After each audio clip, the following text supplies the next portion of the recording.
Bismillahirrahmanirrahim. Assalamualaikum warahmatullahi wabarakatuh. Alhamdulillahi rabbil alamin. Wassalatu wassalamu ala sayyidil mursalin. Al-qail fi sahihain man yuridillah bihi khairan yufaqihu fid din. Wa ala alihi wa ashabihi wa man tabi'ahum bi ihsanin ila yaumiddin, amma ba'd. Fa ya ikhwati wa akhwati fillah, a'azzani Allah wa iyyakum. Hadirin Bapak Ibu, saudara-saudariku, jamaah Masjid Fatimah yang semoga dimuliakan, disehatkan dan dirahmati oleh Allah tabaraka wa taala. Alhamdulillah, pertama kita panjatkan puji dan syukur kita kehadirat Allah tabaraka wa taala yang telah melimpahkan kepada kita banyak sekali kenikmatan, baik itu nikmat duniawiyah. Allah anugerahkan kepada kita harta berlimpah, Allah anugerahkan kepada kita rumah yang megah, Allah anugerahkan kepada kita kendaraan-kendaraan yang mewah. Terlebih Allah subhanahu wa ta'ala telah memberikan kepada kita kenikmatan diniyah, yakni dua kenikmatan yang hanya Allah subhanahu wa ta'ala berikan kepada hamba-hamba yang dicintainya saja, yaitu nikmat iman dan nikmat Islam.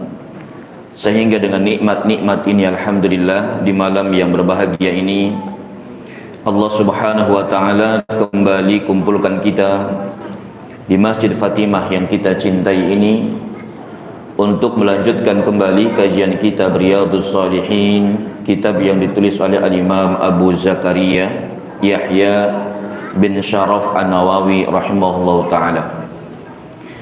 Kemudian yang kedua, salawat dan salam semoga terlimpah kepada Rasulullah sallallahu alaihi wa alihi wasallam, juga kepada keluarganya, kepada para sahabatnya, kepada para tabi'in, atba'ut tabi'in, serta kepada orang-orang yang istiqomah menempuh jalan yang ditempuh oleh Rasulullah sallallahu alaihi wa alihi wasallam. Ikhwati wa akhwati fillah, a'azzani Allah wa iyyakum. Kita lanjutkan kembali kajian kitab Riyadhus Shalihin. Silahkan dibuka kitabnya. Iya. Bawa kitab? Ada yang bawa kitab? Iya. Dibuka kitabnya. Yang enggak bawa kitab dibuka bukunya. Iya. Nah, masih bab mujahadah, bab yang menjelaskan tentang bersungguh-sungguh di dalam beribadah. Jadi mumpung Allah subhanahu wa ta'ala berikan kepada kita umur yang panjang, Allah berikan kepada kita berbagai macam kenikmatan, nikmat sehat, nikmat waktu luang, nikmat harta banyak, maka hendaknya kita manfaatkan untuk bersungguh-sungguh di dalam beribadah kepada Allah tabaraka wa ta'ala. Jadi jangan sia-siakan kesempatan yang Allah subhanahu wa ta'ala berikan kepada kita. Bahkan Rasulullah sallallahu alaihi wasallam pernah memegang pundaknya Abdullah bin Umar radhiyallahu anhuma. Kemudian beliau bersabda, "Kun fid dunya ka'annaka gharibun aw 'abirus sabil." Jadilah kamu di dunia ini seperti orang asing, seperti turis. Yang kita tahu bahwasanya seorang turis itu nggak bakal selamanya tinggal, ya, tinggal di mana? Tinggal di negeri orang. Satu saat dia akan kembali ke negeri asalnya. Maka sama seperti kita. Jadi kita ini tinggal di dunia hanya sementara. kehidupan kita yang sesungguhnya adalah di negeri akhirat. Maka Nabi mengatakan, kun fid dunya ka'annaka gharib. Jadilah kamu di dunia ini seperti orang asing atau seperti turis yang dia enggak selamanya tinggal di negeri tersebut, dia pasti akan pulang. Awabiru sabilin, atau seperti orang yang melintasi jalan, atau seperti orang yang singgah di rest area. Kalau kita misalkan pulang kampung, kemudian kita merasa capek, ngantuk, lelah, itu kan biasanya kita istirahat. Di mana kita istirahat? Di rest area. Pertanyaan berikutnya adalah, apakah ketika kita singgah di rest area selamanya? Tidak. Jadi kita cuma sebentar. Setelah hilang lelah, setelah hilang ngantuk, kemudian kita pergi, ya, ke tempat tujuan kita. Maka jadilah kita di dunia ini seperti orang yang melintasi jalan, atau seperti seorang yang berteduh di bawah sebuah pohon dalam hadis yang lain. Ya. Jadi dalam hadis yang lain Nabi mengatakan, innama masali wa masalud dunya. Sesungguhnya perumpamaanku dengan dunia ini karokibin, seperti seorang rokib, seperti seorang pengendara, seperti seorang musafir, dhalla tahta syajaratin, yang dia berteduh di bawah sebuah pohon. Ya, tidak ubahnya seperti orang yang berteduh di bawah sebuah pohon. Tidak selamanya, ikhwati wa akhwati fillah, azani Allah wa iyyakum, summa dhahaba wa taraka, kemudian dia akan pergi dan meninggalkannya. Yang jelas, mumpung Allah Subhanahu wa taala berikan kepada kita kesempatan untuk beramal, ini kita manfaatkan, bersungguh-sungguh di dalam beribadah kepada Allah tabaraka wa taala. Dan termasuk juga hadis-hadis yang kita bacakan dalam bab mujahadah ini, isinya adalah tentang kesungguhan di dalam beribadah kepada Allah tabaraka wa taala. Termasuk hadis yang diriwayatkan oleh Imam Bukhari dan Muslim, hadis yang ke-9 dari bab mujahadah ini, yaitu hadis yang sanadnya sampai kepada Abdullah bin Mas'ud radhiyallahu anhu. Abdullah bin Mas'ud ini termasuk salah satu pelayannya Rasulullah sallallahu alaihi wa alihi wasallam. Jadi Abdullah bin Mas'ud termasuk salah satu dari pelayannya Rasulullah sallallahu alaihi wasallam. Beliau yang biasa membawakan bantalnya Rasulullah, membawakan siwaknya Rasulullah sallallahu alaihi wa alihi wasallam. Ya, Abdullah bin Mas'ud radhiyallahu anhu. Maka termasuk Abdullah bin Mas'ud ini salah satu sahabat yang banyak meriwayatkan hadis dari Nabi sallallahu alaihi wasallam, karena sering bersama Rasulullah sallallahu alaihi wasallam. Qala Abdullah bin Mas'ud berkata, shallaitu ma'an Nabi sallallahu alaihi wasallam lailatan. Aku pernah salat bersama Nabi sallallahu alaihi wasallam pada satu malam. Berarti salat qiyamul lail. Ia pernah salat bersama Rasulullah sallallahu alaihi wasallam pada satu malam. Fa atala al-qiyam, kemudian Nabi sallallahu alaihi wasallam berdirinya lama sekali. Ya, kata Abdullah bin Mas'ud, ya radhiyallahu an, Nabi sallallahu alaihi wasallam ketika sholat berdirinya lama. Ini kan ada kaitannya dengan hadis sebelumnya, hadis yang diriwayatkan oleh Bukhari dan Muslim dari Aisyah radhiyallahu anha. Beliau mengatakan bahwasanya kana Rasulullah sallallahu alaihi wasallam yaqumu minal lail hatta tatafattara qadama. Adalah Rasulullah sallallahu alaihi wasallam ketika melakukan qiyamul lail sampai bengkak kedua telapak kakinya Rasulullah sallallahu alaihi wasallam. Ini sama ya. Saking lama berdirinya ketika sholat sampai bengkak kedua telapak kakinya Rasulullah sallallahu alaihi wasallam. Ya. Jadi beliau mengatakan fa'atal al-qiyam, Nabi sallallahu alaihi wasallam berdirinya lama. Hatta amamtu bi amri su, sehingga aku berniat untuk melakukan perbuatan yang buruk. Aku berniat ingin melakukan perbuatan yang buruk, ingin melakukan sesuatu yang jelek, kata Abdullah bin Mas'ud. Kila, ada yang bertanya kepada Abdullah bin Mas'ud, wa ma hamamta bihi, memang apa yang kau niatkan? Ya, sesuatu yang buruk itu apa? Qala, Abdullah bin Mas'ud berkata, hamamtu an ajlisa wa ada'ahu, saya ingin duduk kemudian ia meninggalkan Rasulullah sallallahu alaihi wasallam. Karena saking apa? Saking lama berdirinya Rasulullah sallallahu alaihi wasallam ketika sholat. Ini juga sama seperti siapa kemarin? Hudzaifah ibnul Yaman ketika sholat bersama Nabi sallallahu alaihi wasallam. Setelah baca surat Al-Fatihah, Nabi sallallahu alaihi wasallam baca surat apa kemarin? Surat Al-Baqarah.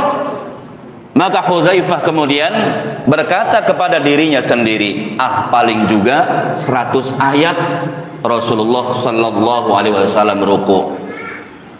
Sampai 100 ayat kemudian ternyata masih lanjut. Apa kata Hudzaifah kepada dirinya? Paling juga selesai Al-Baqarah ruku. Ternyata selesai Al-Baqarah lanjut surat An-Nisa. Ya, kemudian lanjut surat Ali Imran. Masya Allah. Ikhwati wa akhwati fillah, azani Allah ya. Ya, termasuk kita juga sama ketika sholat tarawih.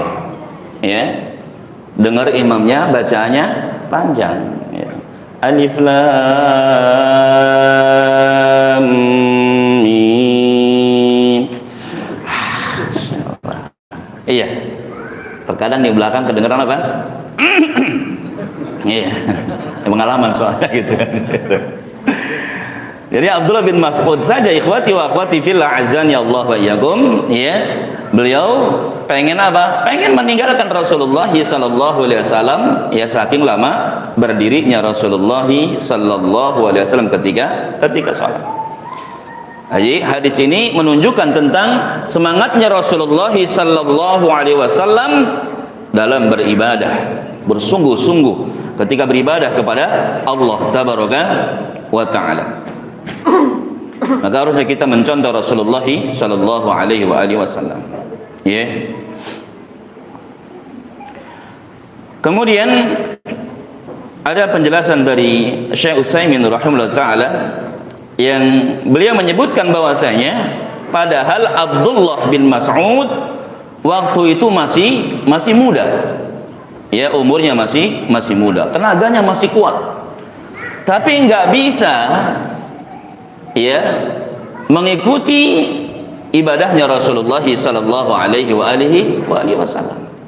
Ya, jadi merasa apa? Merasa capek, merasa lelah. Oleh karena ya, ikhwati wa akhwati fillah, azani Allah yakum, harusnya kita juga semangat mencontoh Rasulullah sallallahu alaihi wasallam.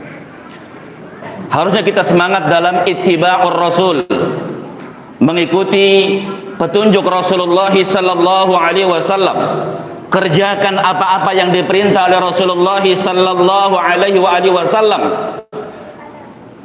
Jangankan kita mengerjakan yang tidak diperintahkan Rasulullah, kita mengerjakan yang diperintahkan Rasulullah sallallahu alaihi wasallam saja kemungkinan kita nggak bisa mengikutinya. Karena saking apa? Saking banyaknya apa yang diperintahkan oleh Rasulullah sallallahu alaihi wasallam. Ini ada orang-orang ikhwati wa akhwati fillah, azani Allah wa iyyakum, yang mereka melakukan perbuatan-perbuatan yang tidak dicontohkan oleh Rasulullah sallallahu alaihi wasallam. Padahal mengikuti yang dicontohkan Nabi saja belum tentu kita sanggup mengikutinya. Dan kalau misalkan kita sanggup mengikuti petunjuk Rasulullah sallallahu alaihi wasallam ketika kita qiyamul lail, ya, di antara yang dicontohkan Nabi sallallahu alaihi wasallam ya adalah apa? Ketika berdiri dalam qiyamul lail, berdirinya apa? Lama. Nah, ini yang dicontohkan Nabi sallallahu alaihi wasallam. Jadi kita ikuti saja apa yang diperintahkan Rasulullah sallallahu alaihi wasallam dan yakin kita nggak bakal sanggup.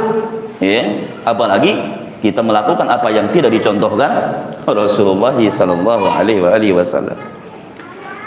Ikhwati wa akhwati fillah, azani Allah wa iyyakum. Kemudian beliau mengatakan wan nabiyyu alaihi salatu wassalam lam yat'ab, dan Nabi sallallahu alaihi wasallam tidak merasa capek, tidak merasa lelah. Li'annahu alaihi salatu wassalam kana ashaddan nasi ibadatan lillahi azza wa jalla. Karena sesungguhnya Nabi sallallahu alaihi wasallam adalah manusia yang sangat semangat di dalam beribadah kepada Allah tabaraka wa taala. Rasulullah sallallahu alaihi wasallam adalah orang yang paling semangat di dalam beribadah kepada Allah azza wa jalla. Wa atqahum lillah, dan orang yang paling bertakwa kepada Allah tabaraka wa taala. Jadi Rasulullah SAW ketika melakukan ibadah tidak merasa capek, tidak merasa lelah. Apalagi sholat, ikhwati wa akhwati fillah azani Allah wa iyyakum. Rasulullah sallallahu alaihi wasallam merasa bahagia, merasa senang ketika sholat. Ya. Kalau kita dengar azan saja sudah apa? Baru tadi maghrib sudah azan isya. Rasulullah sallallahu alaihi wasallam itu merasa senang ketika apa? Masuk waktu sholat. Bahkan ketika merasa capek, ketika lelah, Nabi sallallahu alaihi wasallam mengatakan kepada Bilal, "Ya Bilal, arihna bis salat." Senangkan kami, istirahatkan kami dengan salat. Karena merasa bahagia ketika salat. Jadi kalau misalkan Rasulullah SAW ada masalah, ya, ada resah, gelisah, Nabi sallallahu alaihi wasallam salat.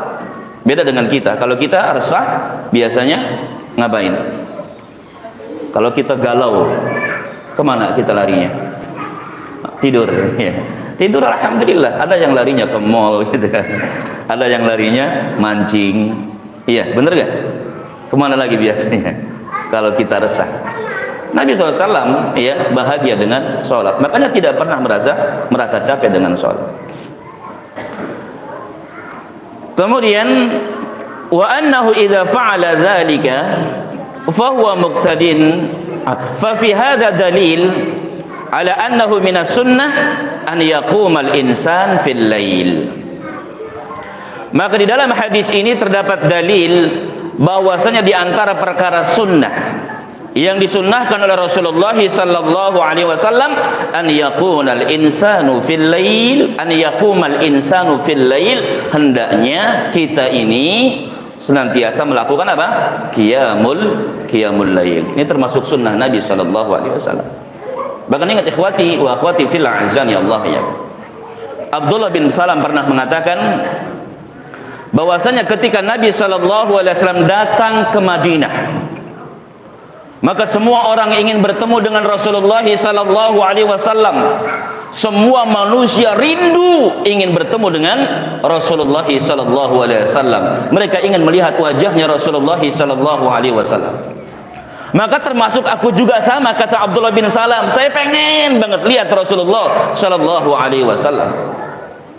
Dan ketika pertama kali melihat wajahnya Rasulullah sallallahu alaihi wasallam, maka saya yakin bahwasanya Rasulullah sallallahu alaihi wasallam bukan seorang pendusta. Bukan seorang pendusta. Baru pertama kali melihat wajah Rasulullah sallallahu alaihi wasallam, Abdullah bin Salam sudah yakin bahwasanya Rasulullah bukan seorang pendusta. Kemudian pertama kali ucapan yang diucapkan Nabi sallallahu alaihi wasallam, ya ayyuhan nas, wahai manusia, kata Nabi sallallahu alaihi wasallam, afshus salam, tebarkan salam, wa at'imut ta'am, berikan makan, wasilul arham, sambung tali silaturahim, wa sallu bil laili wan nasu niyam, dan salatlah kalian di malam hari ketika orang-orang sedang tidur. Tadkhulul jannata bisalam, maka kalian akan masuk ke dalam surga dengan penuh keselamatan. Ya, termasuk sunnah Nabi sallallahu alaihi wasallam adalah melakukan qiyamul lail, dan coba mulai dari sekarang ikhwati wa akhwati fillah, semangat kita melakukan qiyamul lail. Jangan pernah kita tinggalkan qiyamul lail. Karena Nabi mengatakan tadkhulul jannah, kalian akan masuk surga ya bisalam, dengan penuh keselamatan. Jadi salat malam atau qiyamul lail termasuk amalan yang akan menghantarkan kita masuk ke dalam surganya Allah tabaraka wa taala. Ya. Dimulai dari sekarang kita niatkan dalam hati, ya, untuk apa? Tidak meninggalkan qiyamul lail. Bahkan setiap kali kita tidur atau mau tidur, usahakan apa? Niatkan dalam hati kita untuk melakukan qiyamul lail. Tapi beneran, bukan niat doang gitu ya. Jujur dalam hati kita, ya Allah, saya ingin bangun malam, saya pengen melakukan qiyamul lail. Dan Nabi mengatakan orang yang ketika dia akan tidur kemudian niat melakukan qiyamul lail, ya, niat dalam hatinya, serius dalam hatinya, dia niat pengen melakukan qiyamul lail, ternyata dia tidak bisa melakukan qiyamul lail karena bangunnya kesiangan, maka akan dicatat untuknya pahala melakukan qiyamul lail. Ya, yang jelas pokoknya kalau mau tidur niatkan dalam hati apa? Melakukan qiyamul lail. Ya. Kalau bisa pokoknya jangan kita tinggalkan, sekalipun 2 rakaat tahajud ditutup dengan 1 witir, ya. Yang penting rutin kita lakukan, jangan kita tinggalkan, ya. Karena diantara amalan yang akan menghantarkan kita masuk ke dalam surga adalah qiyamul lail ini. Dan ini termasuk sunnah Nabi. Kemudian termasuk sunnah juga wa yutilal qiyam, memanjangkan berdiri atau melamakan ketika apa? Ketika berdiri dalam melakukan qiyamul lail, termasuk sunnah, ya, berdirinya lama. Kalau misalkan berdirinya lama berarti yang dibaca apa? Ya suratnya panjang. Oh, berarti harus banyak hafalan Qur'annya dong. Gitu. Kalau misalkan belum banyak hafalannya, nggak apa-apa diulang-ulang suratnya. Apa yang kita hafal? Kulhu. Banyak, nggak apa-apa diulang-ulang, nggak apa. Ya, jadi biar apa? Biar berdirinya lama. Ini termasuk sunnah. Wa annahu idza fa'ala dzalika fahuwa muqtadin bi Rasulillah sallallahu alaihi wasallam, dan sesungguhnya ketika kita melakukan hal tersebut, ketika qiyamul lail berdirinya lama, maka kita termasuk orang yang mencontoh, orang yang mengikuti Rasulullah sallallahu alaihi wasallam. Walakin akan tetapi kata beliau, i'lam, ketahuilah, idza ataltal qiyam, apabila engkau melamakan berdiri, kalau kita lama berdiri dalam melakukan qiyamul lail, fa inna sunnah an tutilar ruku', berarti ruku'nya juga harus lama, harus ideal. Kalau berdirinya lama, ruku'nya juga lama. Jadi biar imbang. Ya, ini berdirinya lama, ruku' cepat. Ya. Enggak boleh, harus imbang. Ya, antutilar ruku' was sujud, termasuk sujud, wal julus baina sajdataini, dan duduk di antara dua sujud, wal qiyama ba'da ruku', termasuk juga berdiri setelah ruku' atau i'tidal. Jadi harus seimbang, ya. Kalau kita melakukan qiyamul lail kemudian ya saat berdiri kita bikin lama, contoh misalkan kita baca surat Al-Baqarah 1 halaman atau 2 halaman, ya, maka ketika ruku pun harus lama, ya. Ruku kita baca apa? Subhana rabbiyal azim. Enggak apa diulang-ulang terus, ya. Ya kira-kira saja. Kalau tadi misalkan berdirinya 10 menit, berarti rukunya berapa? 5 menit, ya. Ya pokoknya seimbang, ya.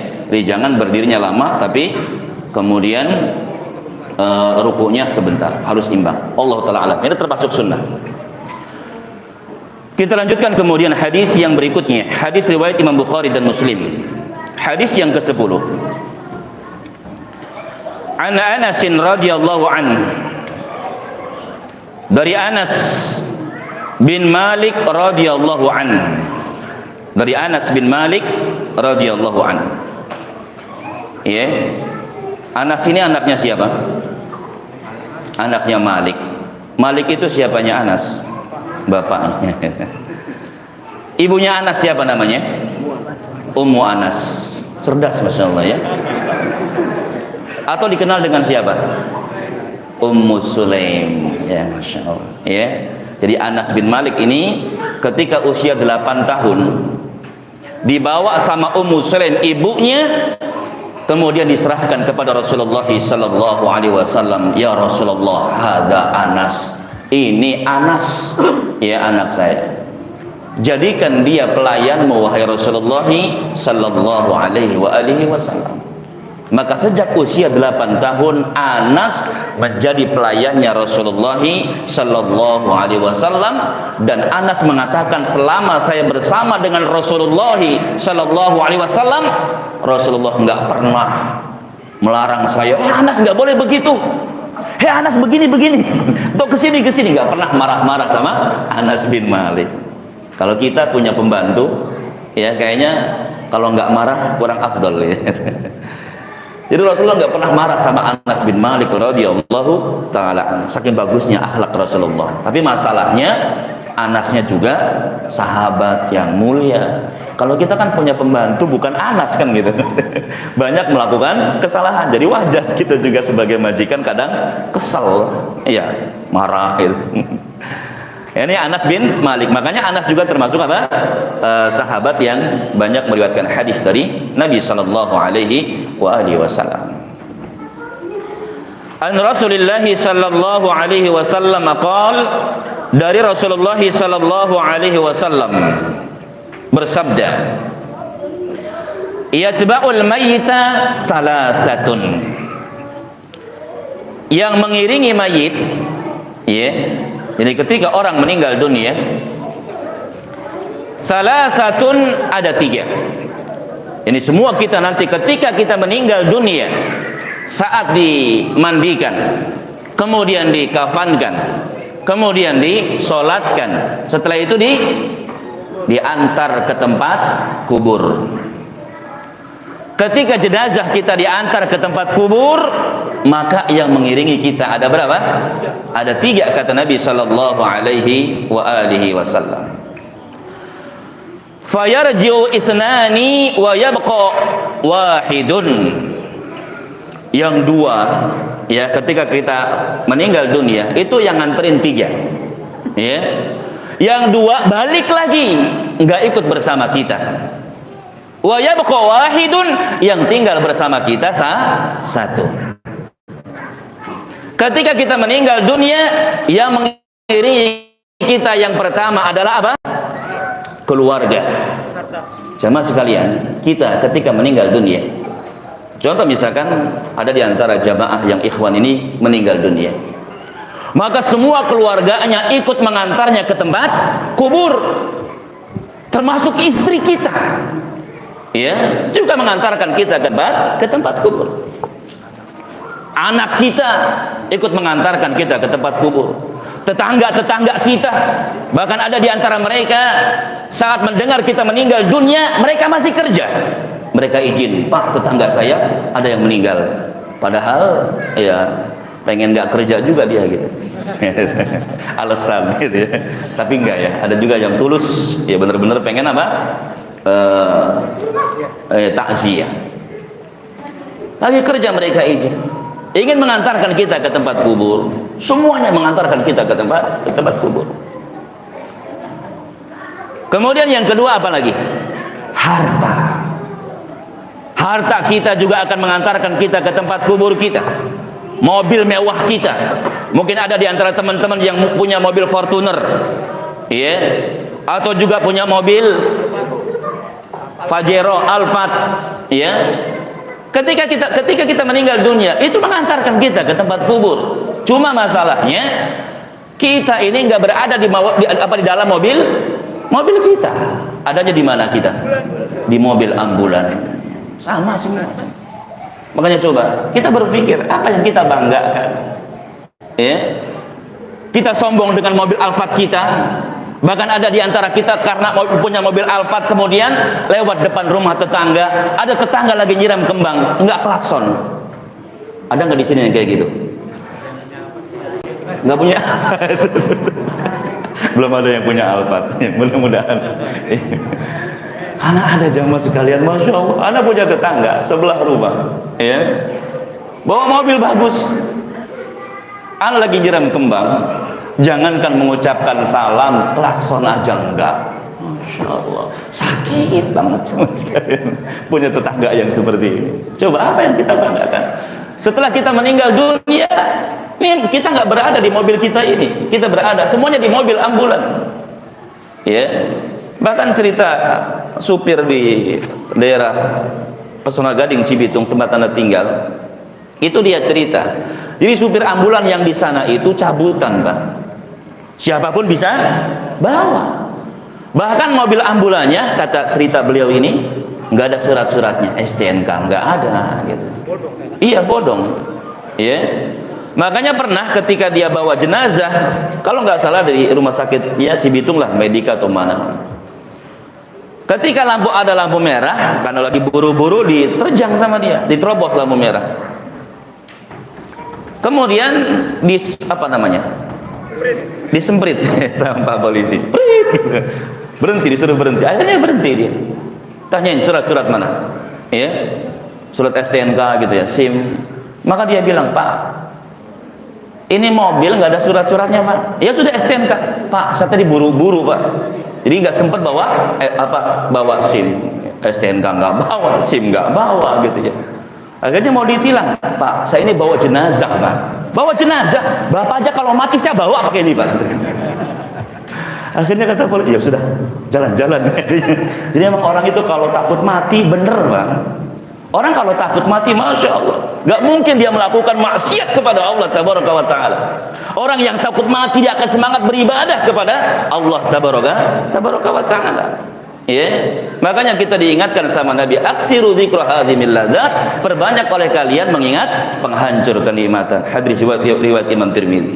Ya, disuruh kita banyak mengingat kematian biar dapat semangat beribadah kepada Allah Tabaraka wa Ta'ala, agar ketika kita ingin melakukan atau ada keinginan untuk melakukan maksiat nggak jadi.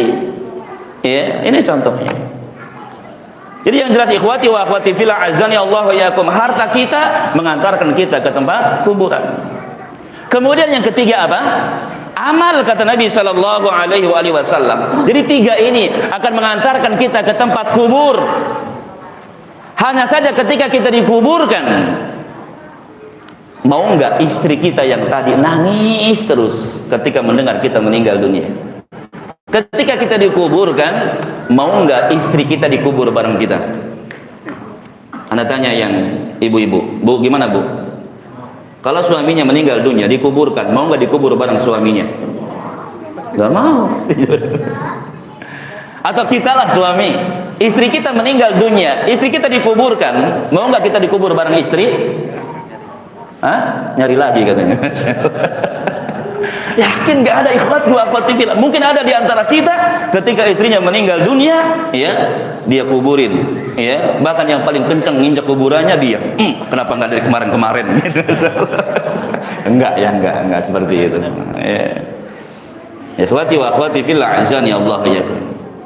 Jadi yang dua balik lagi, istri, anak, tetangga, kerabat, apalagi teman kita. Teman kita cuma ngelihat doang, oh Masya Allah, Haji Untung sudah meninggal dunia. Iya, cuma ngelihat doang, doain, Allahumma gfir lahu warhamhu wa'afi wa'fu'an. Habis itu selesai jamaah sekalian. Nggak ada yang namanya ingat-ingat di kemudian hari, nggak ada. Apalagi mengirimkan doa, ya, memintakan ampunan, enggak. Bahkan ketika buka Facebook, duh, Haji Untung masih ada, delete gitu. Masya Allah, jamaah sekalian. Ya, keluarga kita balik lagi semua, istri kita juga sama balik lagi, ya semuanya kembali. Bahkan termasuk harta kita semuanya kembali, nggak ada yang tinggal bersama kita. Maka ikhwati wa akhwati fillah azani Allah wa iyyakum, jadilah orang-orang yang cerdas. Jangan sombong dengan harta yang kita miliki sekarang ini. Karena sebanyak apapun harta yang kita miliki, semuanya akan kita tinggalkan. Nggak ada sepeser pun yang kita bawa. Ketika Rasulullah sallallahu alaihi wasallam menjelaskan tentang surat At-Takatsur, alhaakumut takatsur, berbangga-bangga karena banyak harta telah melalaikan kalian dari beribadah kepada Allah Tabaraka wa Ta'ala. Rasul mengatakan, yaqulu ibnu Adam mali mali mali, berkata anak Adam, hartaku hartaku hartaku. Nabi mengatakan, fahallaka min malika illa ma akalta fa afnaita. Hartamu itu, kata Nabi sallallahu alaihi wasallam, adalah harta yang kau belikan makanan, kemudian kau makan, setelah itu jadi kotoran. Ini harta kita jamaah sekalian. Harta yang kita belikan, ayam geprek, ayam penyet, ayam lepas, ayam mana, tukang ayam mana? Iya, kemudian kita makan ayam broiler, ya, kita makan, ini harta kita. Yang kedua kata Nabi, wa ma labista fa ablaita, harta kita itu adalah harta yang kita belikan pakaian. Ini sekarang kita pakai zaman sekarang, ini harta kita. Kita belikan kopiah, kita belikan peci, sekarang kita pakai, ini harta kita. Yang kita belikan jam tangan, yang kita belikan cincin, yang kita belikan motor, yang kita belikan mobil, sekarang kita gunakan, ini harta kita. Dan itu semuanya akan rusak, semuanya akan rusak kata Nabi.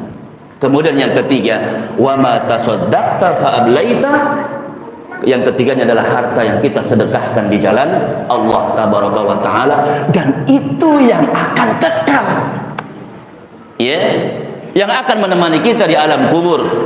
Yang disebutkan sama Nabi SAW yang ketiga yaitu amal, ya, dan amal ini yang akan setia menemani kita di alam kubur. Bukan harta kita yang banyak. Kalau kita punya harta banyak tapi nggak pernah disedekahkan di jalan Allah tabaraka wa taala, nggak pernah diinfakkan untuk apa? Bangun masjid, nggak pernah diinfakkan untuk bangun pesantren, untuk bangun sekolah-sekolah Islam, nggak pernah kita belanjakan untuk beli mushaf, maka ini selesai ketika sudah meninggal dunia. Yang Nabi mengatakan idza matal insan in qata'a amaluhu, ketika seorang manusia meninggal dunia, finish, selesai, terputus amalnya. Kalau kita sudah meninggal dunia, nggak bisa berinfak jamaah sekalian. Kalau kita sudah meninggal dunia, kita nggak bisa bersedekah. Kalau kita sudah meninggal dunia, kita nggak bisa ngaji seperti ini. Kalau kita sudah meninggal dunia, kita nggak bisa baca Quran. In qata'a amalu. Kecuali apa? 3, ya kan? Sedekah jariyah, harta yang kita infakkan di jalan Allah tabaraka wa taala. Yang keduanya adalah ilmu yang bermanfaat. Yang ketiganya adalah anak yang soleh. Akhwati wa akhwati fillah azani Allah wa iyyakum. Jadi yang menemani kita di alam kubur cuma apa? Amal. Maka ini intinya. Hadis ini dimasukkan dalam bab mujahadah agar kita banyak beramal, banyak melakukan ketaatan kepada Allah tabaraka wa taala. Jangan pernah menyia-nyiakan kesempatan yang Allah berikan kepada kita untuk perkara-perkara yang sia-sia. Manfaatkan ikhwati wa akhwati fillah azani Allah wa iyyakum, semangat beribadah kepada Allah tabaraka wa taala. Yang Abdullah bin Umar mengatakan idza amsayta fala tantadiris sabah, apabila engkau berada di sore hari jangan tunggu sampai pagi hari. Ketika kita berada di sore hari, kita pengen berinfak, berinfak buruan. Karena ada orang yang berniat berinfak jamaah sekalian, kemudian dia tunda, besoknya meninggal dunia. Ketika kita di sore hari kita ingin menuntut ilmu, maka segera laksanakan. Jangan besok aja, ya. Fa idza asbahta fala tantadiril masa. Jika engkau berada di pagi hari, jangan apa? Nunggu sampai sore hari. Segera kita isi apa? Waktu-waktu yang Allah berikan kepada kita untuk beribadah kepada Allah. Maka termasuk anak tadi sore ya. Pas mau berangkat mendung. Waduh, mendung nih katanya. Iya, gerimis lagi Masya. Tadinya mau baca panitia, bisa dibadalin nggak ya? Masya Allah, jamaah segala malas banget gitu ya. Ya Allah, iya. Apalagi tadi kurang istirahat ya. Tadi pagi ada yang minta ngisi daurah janaiz. Kalau daurah janaiz kan sampai zuhur ya. Habis zuhur ada bahasa Arab umahat. Ya, langsung ke sini asal. Ya, berat banget jamaah. Cuma ingat hadis ini ya. Kalau kita berada di sore hari, kita pengen melakukan ibadah, kerjakan. Ya. Karena kesempatan itu nggak datang dua kali. Al-Imam Al-Hasan Al-Basri ketika ditanya tentang rahasia zuhudnya, ma sirru zuhdika, apa rahasia zuhudmu wahai Imam? Beliau mengatakan yang pertama, alimtu anna rizki la ya'khudhuhu ghairi, aku yakin bahwasanya rizkiku tidak akan diambil oleh orang lain. Hatta yatma'inna qalbi, sehingga hatiku menjadi tenang. Jadi orang yang yakin bahwasanya rizkinya nggak bakal diambil sama orang lain, maka hidupnya akan apa? Tenang. Kayak contoh misalkan, ada mungkin di antara teman-teman harusnya maghrib sudah buka angkringan. Iya, tapi mau ngaji dulu deh gitu. Bukannya ntar habis ngaji. Dan dia nggak takut rezekinya diambil sama orang lain. Di depannya ada angkringan juga, dia nggak takut. Rezeki sudah diatur oleh Allah Tabaraka wa Ta'ala. Ini rahasia zuhud beliau yang pertama. Kemudian yang kedua, beliau mengatakan alimtu anna amali la ya'maluhu ghairi. Aku yakin bahwasanya amalanku tidak akan dikerjakan oleh orang lain. Hatta istaghaltu bihi wahdi, sehingga aku menyibukkan diri untuk beramal. Ya, yakinlah ikhwati wa akhwati fillah. Amalan kita nggak dilakukan sama orang lain. Ya, ibadah sholat kita yang mengerjakannya sendiri. Menuntut ilmu kita sendiri yang melakukannya. Sedekah dan yang lain sebagainya kita yang melakukannya. Maka sibuklah dengan apa? Dengan beramal. Ya. Kemudian beliau juga mengatakan alimtu annal mauta yantaziruni. Aku yakin bahwasanya kematian sedang menungguku. Sehingga apa? Sehingga aku sibuk ya menyibukkan diri berbekal ya untuk apa? Menyambut datangnya kematianku. Banyakin bekal ya untuk kehidupan setelah kematian kita. Kemudian yang keempat, beliau mengatakan alimtu annallaha muttali'un ilayya. Aku yakin bahwasanya Allah melihat aku dan aku malu ketika Allah melihatku aku dalam keadaan bermaksiat kepada Allah Tabaraka wa Ta'ala. Ini 4 rahasia zuhudnya Al-Imam Al-Hasan Al-Basri. Di antaranya adalah aku yakin bahwasanya amalanku tidak dikerjakan sama orang lain, sehingga aku sendiri yang sibuk melakukan amalan tersebut. Iya. Bahkan ikhwati wa akhwati fillah azani Allah yakum, sering kita sampaikan bahwasanya Nabi sallallahu alaihi wasallam menyebutkan tentang orang yang cerdas, al-qayyis kata Nabi. Orang yang cerdas, bukan orang yang paling tinggi jabatannya. Orang yang cerdas bukan orang yang paling banyak hartanya. Orang yang cerdas bukan orang yang paling megah rumahnya. Orang yang cerdas kata Nabi sallallahu alaihi wasallam bukan karena dia menjadi seorang presiden atau insinyur atau siapapun, bukan. Orang yang cerdas kata Nabi sallallahu alaihi wasallam man dana nafsahu, orang yang bisa apa? Menahan hawa nafsunya, wa amila lima ba'dal maut, dan banyak melakukan apa? Amal untuk kehidupan setelah kematian. Ini orang yang cerdas. Jadi menyibukkan diri dengan beramal untuk kehidupan setelah kematian kita. Ya. Makanya ikhwati wa akhwati fillah azan ya Allah yakum, terkadang kita lupa untuk beramal saat Allah berikan kepada kita ini kenikmatan di dunia. Ya, makanya ada yang bilang, ya, Anda lupa aja perkataan ulama atau siapa, ya. Hidup enak di dunia bikin kita lupa hidup enak nanti setelah mati. Di banyak orang-orang yang ketika diberikan oleh Allah Subhanahu wa Ta'ala kenikmatan di dunia ini, ya, punya uang banyak, punya mobil mewah, punya rumah megah, akhirnya mereka lupa ya menyiapkan bekal untuk kehidupan setelah kematian. Padahal Nabi mengatakan ya, yang menemani kita di alam kubur cuma apa di sini? Cuma amal. Ya, bahkan termasuk dalam hadis ya yang diriwayatkan oleh Al-Imam Syu'aib Al-Arnaud dari Al-Bara' bin Azib. Ini sering kita ulang-ulang juga, hadis tentang apa? Ketika Nabi SAW mengantarkan ya jenazah salah seorang sahabat dari kalangan Ansar.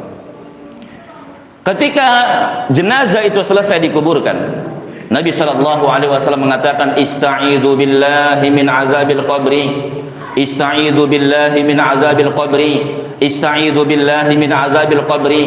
Mintalah kalian perlindungan kepada Allah dari azab kubur. Mintalah kalian perlindungan kepada Allah dari azab kubur. Mintalah kalian perlindungan kepada Allah dari azab kubur.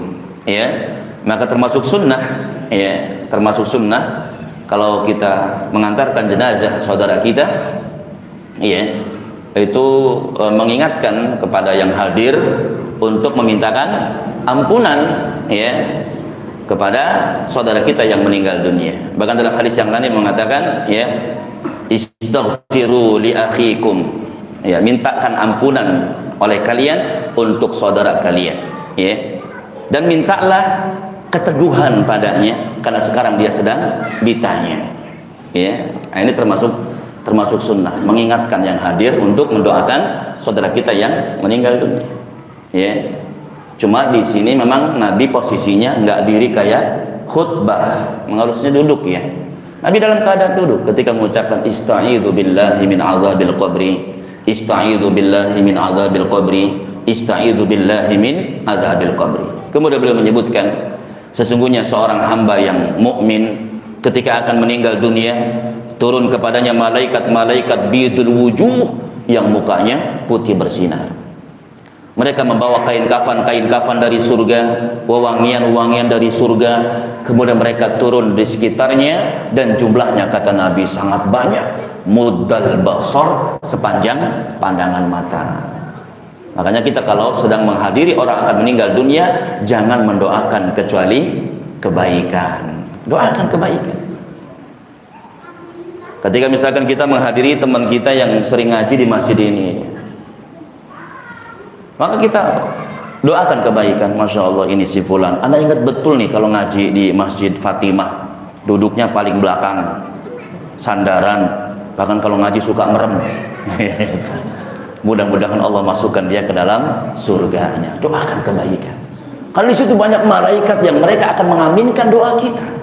Ya, Nabi mengatakan jumlahnya banyak. Muddal basar, sepanjang pandangan mata. Kemudian turun malaikat maut. Sebelum mencabut ruhnya, malaikat maut mengatakan, ya ayyatuhan nafsul mutmainnah, hai jiwa yang baik, ukhruji, keluar kamu ila maghfiratin minallahi wa ridwani, menuju ampunan Allah dan keridhaannya. Maka keluar dengan sangat mudah kata Nabi, seperti air yang keluar dari dalam kendi. Setelah itu dibawa menghadap Allah tabaraka wa taala, kemudian Allah Subhanahu wa taala perintahkan untuk mengembalikan ke dalam jasadnya yang sudah berada di alam kubur. Didudukkan oleh dua malaikat munkar dan nakir, ditanya man rabbuka ma dinuka man nabiyyuka. Setelah itu bisa menjawab Allahu Rabbi, al-Islamu dini, wa Muhammadun sallallahu alaihi wasallam nabi. Terdengar seruan dari langit, benar apa yang dikatakan oleh hambaku, hamparkan untuknya permadani dari surga, berikan untuknya pakaian-pakaian dari surga, dan buka juga untuknya pintu-pintu surga. Maka terasa olehnya sejuknya surga, wanginya surga. Setelah itu datanglah seorang laki-laki yang tampan rupawan, rambutnya hitam pekat, pakaiannya putih bersih. Kemudian dia pun bertanya, man anta, sopo kowe. Kalau orang Jawa gitu ya, kamu itu siapa?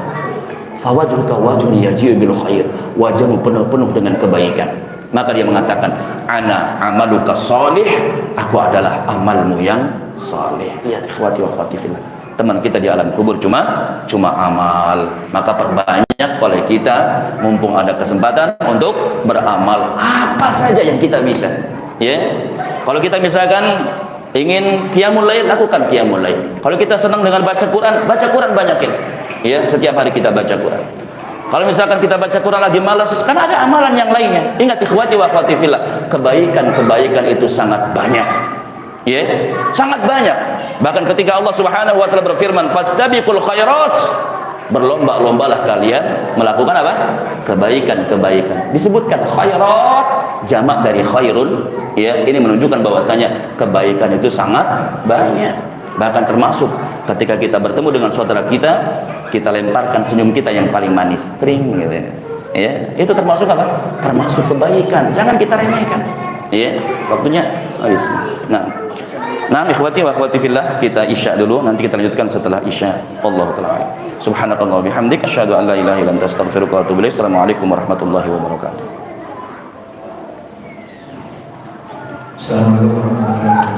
Assalamualaikum warahmatullahi wabarakatuh. Alhamdulillah, materi sudah disampaikan Ustaz tadi.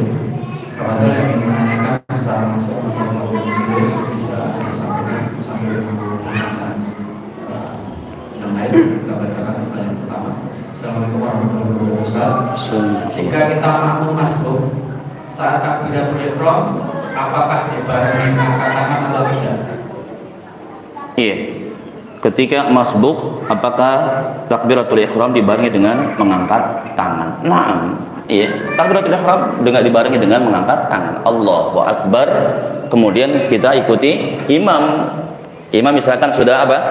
Ruku', maka langsung takbir lagi. Ingat takbir lagi. Ya, Allahu akbar. Ini takbiratul ihram. Kemudian saat pindah dari satu rukun ke rukun berikutnya ada takbir lagi. Allahu akbar. Ya. Allah Ta'ala alam, yang Anda pahami demikian. Ada juga disebutkan dalam kitab sifat salat Nabi yang ditulis oleh Syekh Albani rahimahullah ta'ala. Allah Ta'ala alam. Pertanyaan kedua, apakah makna silaturahim yang sebenarnya Syaitan penjelasannya? Makna silaturahim ya, yang sesungguhnya atau yang sebenarnya, silah itu kan menyambung, rahim itu adalah orang yang masih satu rahim. Ini yang sesungguhnya makna ya, silaturahim itu seperti itu. Jadi menyambung hubungan dengan orang-orang yang memang mereka ini masih keluarga kita, masih saudara kita. Ya. Dia uak kita, bibi kita, paman kita, ya. Yang kemungkinan ya, dan sebetulnya makna menyambung itu ya menyambung hubungan yang memang sudah retak gitu. Ya. Kebanyakan kita kan menyambung orang yang memang menyambung dengan kita. Kita sering datang ke rumah paman, kenapa? Karena paman sering datang ke rumah kita. Atau kita sering berkunjung ke rumah uak kita, karena uak kita ini baik sama kita. Sering transfer uang kah, sering telepon kah, gitu ya. Adapun yang sesungguhnya, mana silaturahim adalah menyambung orang yang masih ada hubungan kerabat atau keluarga dengan kita, dan dia memutuskan hubungan dengan kita. Mungkin karena dia kaya. Kan biasanya ya, orang itu kalau banyak harta ya, kemudian timbul apa? Sombong ya. Nah, ini pengalaman pribadi. Jadi ada keluarga pamannya istri ya, kaya, pegawai negeri ya, kemudian juga jadi kepala sekolah. Oh, pokoknya paling kaya di keluarga. Tapi masya Allah, ikhwati wa akhwati fillah, itu dia jauh dengan apa? Dengan keluarga. Bahkan adanya pandemi ini menjadikan alasan untuk apa? Nggak nyampur dengan kita. Takut apa? Takut tertular gitu, masya Allah. Ya, takut tertular. Bahkan kemarin ketika yang anak dari terakhir kemarin ya, anak pulang ke tempat istri karena Fauzan minta dikhitan. Ya, di pas khitanan itu dia nyempetin datang. Tapi ya itu nggak mau salaman, pokoknya dari kejauhan. Kemudian ada keluarga yang nyalamin, langsung buru-buru dicuci, masya Allah, di depan orangnya. Gitu. Jadi terkadang kalau kita punya keluarga yang kaya gitu, biasanya seperti ini. Nah, tugas kita jamaah sekalian itu menyambung keluarga yang seperti ini. Itu makna silaturahim yang sesungguhnya, menyambung hubungan dengan orang-orang atau keluarga kita yang memang mereka sudah jauh dengan kita. Cuma memang terkadang ya, biasanya kalau kita menyambung hubungan dengan orang-orang yang seperti ini, ya terkadang kita sakit hati juga. Ada teman yang jauh-jauh dia datang ke kerabatnya ini, pamannya, dia cerita ke pamannya, ya. Maksudnya apa? Ingin menjalin tali silaturahim dan juga ingin mendapatkan keutamaan, ya. Man sarrahu an yubsata lahu fi rizqihi wa yunsa'a lahu fi atharihi falyasil rahimah. Siapa yang ingin diluaskan rezekinya, dipanjangkan umurnya, hendaklah dia sambung tali silaturahim. Dia pengen mengamalkan ini, Pak. Enggak taunya apa? Jauh-jauh datang. Ya, bukan di daerah Jakarta, di daerah Jawa sana, ya. Anda lupa beliau nyebutin daerah mana. Pokoknya pas datang ke rumahnya dibilang apa? Tumben. Ya, tumben main ke sini gitu. Ya.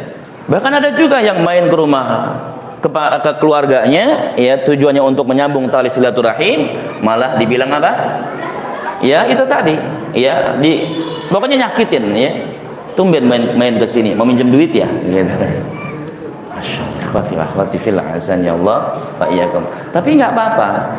Ya, kalau kita tujuannya baik, ingin menyambung tali silaturahim, ya, menyambung kembali hubungan yang sudah retak, maka kita akan mendapatkan pahala dari Allah. Adapun kalau misalkan kerabat kita ini dia membalas dengan balasan yang buruk, ya, tidak menyambut maksud baik kita, maka itu bukan lagi urusan kita. Itu urusan dia dengan Allah tabaraka wa taala. Adapun kita sudah selesai dan kita akan mendapatkan pahala dan keutamaan yang dijanjikan oleh Allah dan Rasulullah sallallahu alaihi wasallam. Ya, yang Anda pahami seperti itu. Allah taala. Selanjutnya, Assalamualaikum warahmatullahi wabarakatuh. Assalamualaikum. Semoga Allah memberkahi Ustaz dan seluruh kaum muslimin. Amin ya Mau Allah. bertanya, apakah zakat mal boleh diberikan kepada mertua yang memang sudah tua dan sakit-sakitan? Apakah zakat mal boleh diberikan kepada mertua yang sudah sakit-sakitan? Kita dulu pernah bahas dalam bab ikhlas dan pentingnya menghadirkan niat dalam amal. Kalau tidak salah hadis yang kelima yaitu hadis dari Abu Yazid Ma'an bin Yazid. Dari Abu Yazid Ma'an bin Yazid. Berarti yang meriwayatkan hadis ini siapa? Ana ulang. Dari Abu Yazid Ma'an bin Yazid. Berarti yang meriwayatkan hadis ini siapa? Iya, Abu Yazid siapa namanya? Ma'an bin Yazid. Barakallahu fiikum. Jadi Ma'an mengatakan apa? Ayahku Yazid menitipkan uang ke masjid untuk diberikan kepada fakir miskin.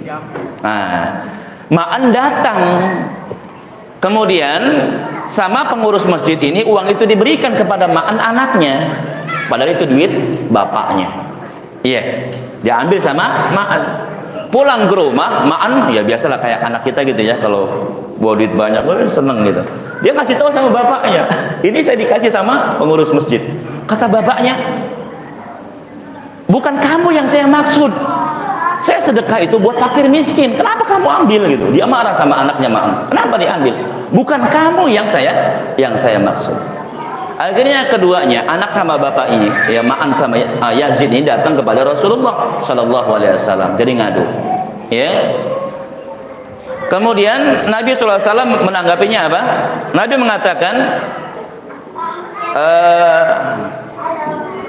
oh jadi lupa. Apa terusannya itu? Ya, laka ya Yazid ma nawaita.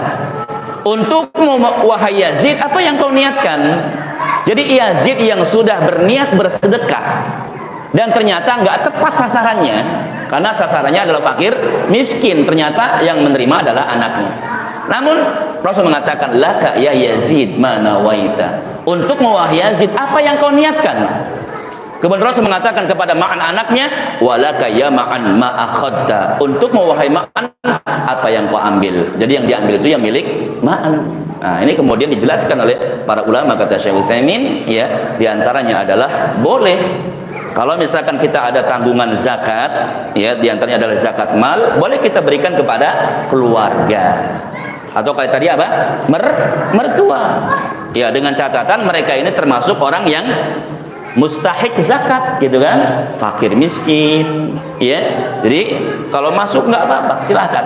Jadi kita sudah gugur kewajiban apa? Zakat malnya, dan dia mendapatkan harta tersebut atau boleh mendapatkan harta, ya. Jadi wallahu taala alam, yang Anda pahami boleh zakat itu diberikan kepada yang kerabat. Terlebih ketika kita bersedekah kepada kerabat, maka akan mendapatkan dua keutamaan. Yang pertama sedekah, yang keduanya adalah menyambung tali silaturahim. Iya, wallahu taala alam. Masih ada bentuk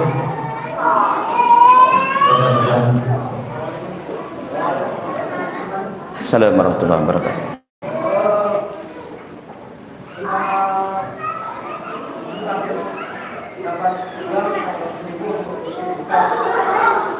Ma'had Ibnu Katsir, Ummahat Ibnu Katsir,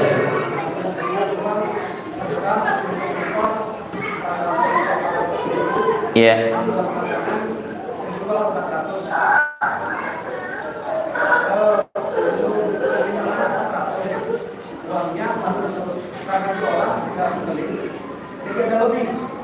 Jadi 420. Itu yang 20-nya boleh nggak dikonsumsi oleh yang masak? Nah, bolehkah yang 20.000-nya dikonsumsi untuk yang emas? Hah? Jadi 400 dibikin makan jadi 420 gitu. Oh iya. Jadi yang 20-nya boleh nggak dikonsumsi? Iya. Tafadhol, nggak apa-apa. Terlebih mereka itu kan kayak semacam apa namanya, yang sosial gitu ya. Iya kan, sosial. Kan capek masak ya. Iya. Masa masak doang nggak dikasih makan? Jadi untuk makan yang masak maksudnya. Tafadhol, nggak apa-apa. Ya jadi boleh. Terlebih mereka ini kan kerja nggak dibayar. Siapa yang bayar? Ada nggak? Nggak ada. Ya nggak apa-apa, ngambil dari situ. Ya, yang nggak boleh itu kalau misalkan diambil duitnya, kantongin. Gitu. Gitu lah. Jadi kalau kayak apa namanya untuk konsumsi makan itu nggak silahkan. Ya. Terlebih mereka itu nggak dapat apa? Nggak dapat imbalan atau bayaran. Ya. Allah Ta'ala alam. Yang Anda pahami demikian. Ya. Masih ada? Sebelum sekarang. Iya, Pak. Assalamualaikum warahmatullahi wabarakatuh. Assalamualaikum. Apa hukumnya melaksanakan sholat sunnah, puasa sunnah, Senin itu tanpa uzur? Jadi saya lagi puasa tiba-tiba ada teman ngajak makan, saya makan. Masya Allah. Apa hukumnya membatalkan puasa sunnah karena ada tamu? Mungkin Bapak pernah dengar kisah Abu Darda dengan Salman Al-Farisi. Ketika keduanya dipersaudarakan, ya, ketika keduanya dipersaudarakan. Satu hari Salman berkunjung ke rumah Abu Darda. Salman melihat Ummu Darda. Siapa Ummu Darda ini? Istrinya Abu Darda. Siapa anaknya? Darda. Bingung-bingung gitu. Berkunjung ke rumahnya Abu Darda. Kemudian Salman melihat Ummu Darda dalam keadaan apa ya? Kalau kusut, ya kalau sekarang mungkin nggak kelihatan glowing, nggak kelihatan apa? Kayak orang nggak pernah kena make up, ya, nggak pernah kena make up, ya lecek, kusem gitu ya. Ya kelihatan lah ibu-ibu yang nggak pernah dandan sama yang sering dandan kan kelihatan, iya Pak ya. Maka kemudian nanya, ya, mali auraka mutabaddilah, kenapa kamu seperti ini? Kemudian Ummu Darda mengatakan, inna akhaka Abu Darda la yahtaju ila dunya. Saudaramu Abu Darda nggak butuh terhadap dunia. Maksudnya nggak pernah dicolek istrinya. Ya bukan dicolek doang sebetulnya. Ya, nggak pernah apa? Menyentuh istrinya. Akhirnya istrinya ngambek. Ya makanya kita juga harus inilah ya, perhatian sama istri. Jadi istri jangan dicuekin. Ya seminggu kita kerja Senin sampai Jumat. Oke lah mungkin kita sibuk kerja. Sabtu Ahad ya manfaatkan buat apa? Istri kita, gitu ya. Jangan sampai apa? Istri kita kemudian curhat di Facebook, gitu. Kirain Sabtu diajak jalan, nggak taunya mancing sama teman-temannya, gitu. Iya. Kemudian setelah itu apa? Datanglah Abu Darda, dihidangkan makanan. Kata Abu Darda, "Kul." Salman, makanlah. Wa ana shaim, saya berpuasa. Makan, saya puasa. Kata Abu Darda, "Lah, enggak, saya enggak bakal makan. La aqulu hatta ta'kul." Saya enggak bakal makan sampai kamu makan.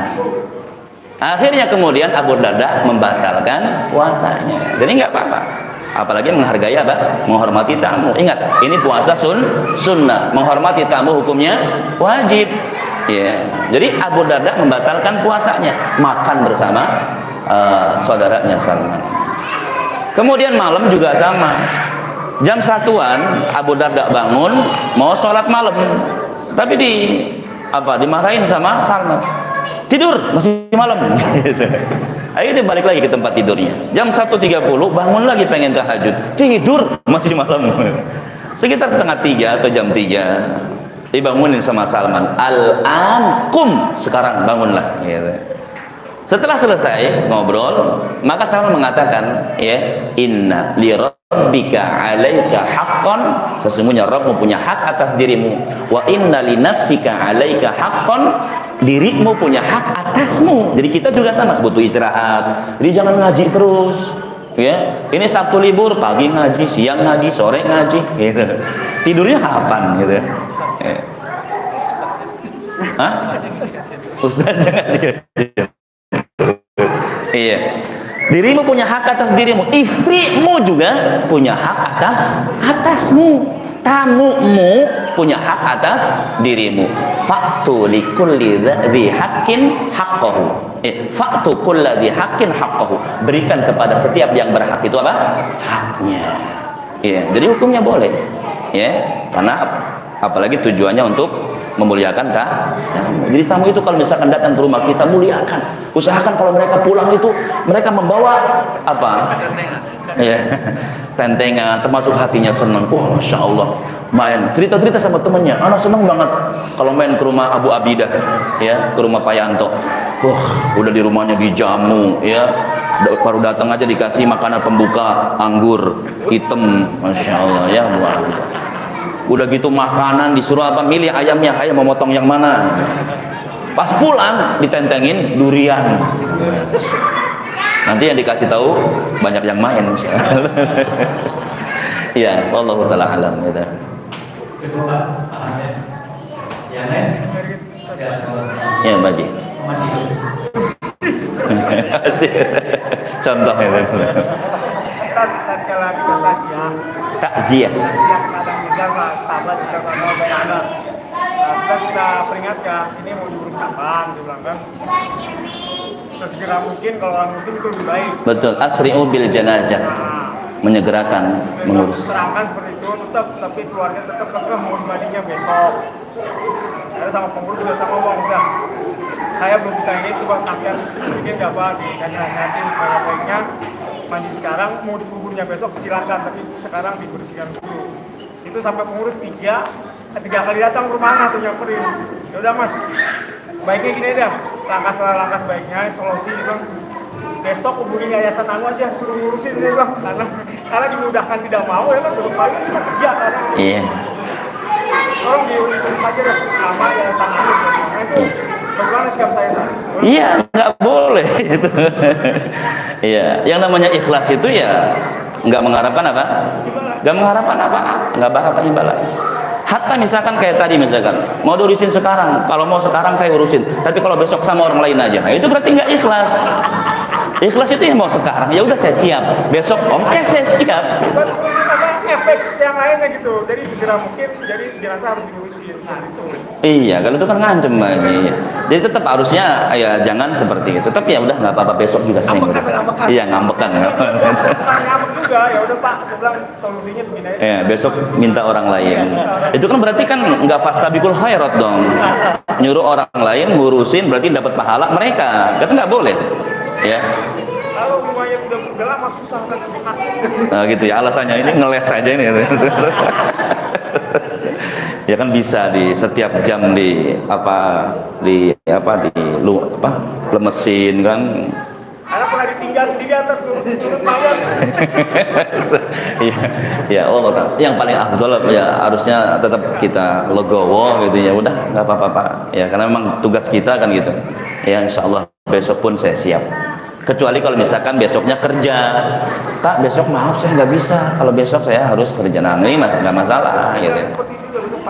Ah itu lain hal, karena kan ada kesibukan gitu. Kalau sekarang saya siap, tapi kalau besok karena saya kerja, silahkan minta ke yang lain, gitu ya. Wallahu ta'ala a'lam. Sebelumnya itu informasikan bahwa TKN Masjid Fatimah membuka pendaftaran ini yang sering kesini Ustaz, tapi cuma untuk bahasa Arab, nggak sering kesini. Kita buka pendaftaran baru lagi untuk bahasa Arab, pembelajaran 4 jurus baca kitab Google, masuk pada kitab ilmu nahu karya Ustaz Aceh Zakaria. Jadi di Masjid Fatimah mengadakan kajian membaca, cara mudah membaca kitab Google dengan berjudul kitab ilmu nahu karya Ustaz Aceh Zakaria. Waktunya Sabtu pada maghrib. Kalau yang ingin partisipasi belajar, tersedia fasilitas dari Masjid Fatimah. Demikian yang bisa. Iya, jadi usahakan hadir semua ya. Iya, Ustaz Muhammad Abduh itu jadi belum terasa jadi tolib, belum terasa jadi penuntut ilmu kalau belum merasakan sulitnya belajar bahasa Arab. Jadi harus ngerti isim, harus ngerti fiil, harus ngerti isim itu ada mudzakkar, ada muannas. Ya. Jadi usahakan teman-teman coba ya yang ada waktu belajar. Terus kemudian juga tadi ada pesan dari teman media ya. Jadi usahakan ya kalau kayak media-media seperti ini ya, jangan lupa jangan hanya nonton tapi juga like dan subscribe. Ya, ini kebanyakan cuma nonton. Anda perhatikan yang nonton 60, yang like, yang subscribe cuma 30. Coba bantu teman-teman, ya. Teman-teman punya link misalkan kemana, ayo bantu subscribe-nya. Ya, jadi buat dakwah. Jadi biar teman-teman juga yang karena ada halangan gak bisa nonton, bisa ngelihat gitu kan. Ada manfaatnya insya Allah. Dan insya Allah sedekah jariah buat kita, Mas. Ya. Terus bantu share. Hah? Bantu share. Iya. Terus semoga atas semoga